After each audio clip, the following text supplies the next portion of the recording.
भाई कपड़े मर्यादित ही होने चाहिए। हमारे बाप दादों ने तो यही सिखाया, जो मैंने सीखा है वो मैंने बताया कि कपड़े मर्यादित होने चाहिए। पर लोगों को सूट सलवार और साड़ी मर्यादित कपड़े होते हैं, नहीं वो जिसमें ढका हो। अनिरुद्धाचार्य जी सीरियल का हवाला दे रहे हैं। उन्होंने बबीता भाभी के बारे में भी बोला कि जेठालाल बबीता भाभी की तरफ आकर्षित क्यों होता है, ये भी आपने बताया था एक जगह।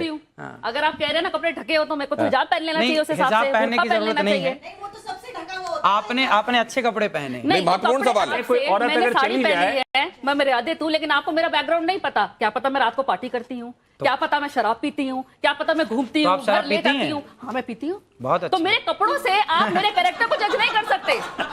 तो आपने शराबियों से बात करने बिठा दिया मेरे को आज। नहीं बात असल में ये है। शराब, एक मिनट, आप अपनी भाषा का मर्यादा रखें। आप अपनी भाषा का मर्यादा रखें। शराब पीने वाला शराबी नहीं होता। पहले आपको एक बात ये भी मैं मानवी जी बताता हूँ क्या करते थे शिव जी, क्या करते थे? एक बात मैं आपको बताता हूँ। नहीं एक सेकंड। बहुत सारे लोग जो एडिक्ट थे, मानवी जी आप इसकी तारीफ करेंगी शायद, इनको ये नहीं आप इस बात की शायद प्रशंसा करेंगी कि अनिरुद्धाचार्य जी के आह्वान पर बहुत सारे लोग जो एडिक्ट थे, शराब के चक्कर में उन्होंने घर बार बेच दिया था, बच्चे उनके सड़कों पर आ गए थे, उनके आह्वान पर उन लोगों ने शराब छोड़कर, नशा छोड़कर, तंबाकू छोड़कर और अब अध्यात्म की राह पकड़ी है। क्या ये बात स्वागत योग्य है मानवी जी? कहीं ना क्या ये बात स्वागत योग्य है? आप लोग क्या कहते हैं? अगर स्वागत योग्य है तो इस पर ताली बजनी चाहिए। क्या मानवी जी, लेकिन एक बात मैं समझना चाह रहा हूं, क्या समाज को मर्यादित रहने के लिए कहना और ये कहना कि आप ठीक लाइन पर चलें, आप ठीक तरीके से रहें, दूसरों से ठीक व्यवहार करें, क्या ये गलत करते हैं अनिरुद्धाचार्य? देखिए, मैं अब जैसे इन्होंने ये मेरे पे बोला तो मैं भी कुछ बोलना चाहती हूँ, उसका जवाब इनसे लेंगे कि कई बाबाओं के धोखाधड़ी के अंदाज भी है कुछ निराले। कोई धर्म के नाम पे ठगे तो कोई क्रिमिनल चार्जेस में फंसे, कोई रेप में पेरोल पाए तो किसी को अननेचुरल सेक्सी भाए। अब इस पे क्या बोलना चाहेंगे? आप जनता फॉलो करती है आपको, तो भगवान ना करे कुछ और निकल आए तो उस पर आप क्या कहेंगे? जवाब लेते हैं। क्या आडंबर करने वाले लोग भी हैं साधु के वेश में, उनसे सावधान रहना चाहिए? इसलिए कहते हैं पानी पियो छान के और गुरु बनाओ जान के। तो आप एक सेकंड, ये जो ऑडियंस यहाँ बैठी हुई वो भी कुछ कहना चाह रही है। हाँ जल्दी से बात कहिए, जल्दी से। गुरुजी राधे राधे। मैं 2016 में मेरा परिवार, मेरी एक बेटी है, एक लड़का है, तो पूरा परिवार बीमार रहता था। डॉक्टर को इतना पैसा दे दिया, इतना दे दिया, तो मेरा अच्छा मकान है, सब कुछ है। तो मैंने एक गाय का बछड़ा गाय रखी। गाय रखने से अभी तक मैंने 1 रुपया नहीं दिया डॉक्टरों को। 1 रुपया दिया। अभी भी मेरी मिसेज, अभी तक उन्होंने कभी भी चेहरे पे क्रीम नहीं लगाई, कभी भी क्रीम नहीं लगाई। और दूसरी बात, जो कहना क्या चाह रहे हैं? मैं कहना चाहता हूँ, जो भी आप गोबर बताए, गाय का गोबर है ना, उसके उपला बना के छत पे करते हैं। जितने मोहल्ले वाले आते हैं तो जैसे पूजा होती है तो हमारे घर से लेके जाते हैं, तो अच्छा लगता है मोहल्ले वर्ग।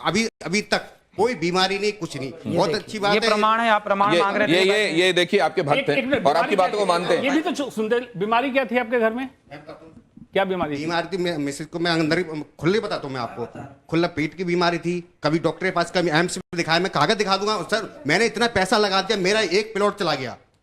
क्या बीमारी थी? बीमारी अंदर की। अरे बीमारी का नाम बताइए भाई, जब इतनी जगह जा चुके, बीमारी का नाम बताइए। बीमारी बताता हूँ मैं आपको।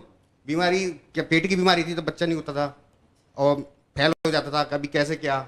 उसके बाद जब गाय रखी तो भगवान कृपा से बहुत कुछ अच्छा हुआ, बहुत अच्छा लगा। और सबको, पूरा मोहल्ला, मैं कहना चाहिए सबको, सबको एक गाय रखना चाहिए घर में। ये मैं एक बात लाइटर नोट पे आपसे जानना चाहता हूं कि जब कोई आपसे भाव विवल होकर ये कह देता है कि गुरुजी मेरे चरणों में आपका कोटि कोटि प्रणाम। हाँ, तो बिल्कुल हमारा तो सबके चरणों में प्रणाम है ही है। राधे राधे गुरुजी। मेरा सवाल आपसे ये है कि आप 5 पाप के बारे में बात करते हैं, उसमें से एक पाप ये है, जो इंसान मांस खाता है उसके हाथ से पानी नहीं पीना चाहिए, क्योंकि जो उसके हाथ से पानी पिएगा उसी की वाणी बोलेगा।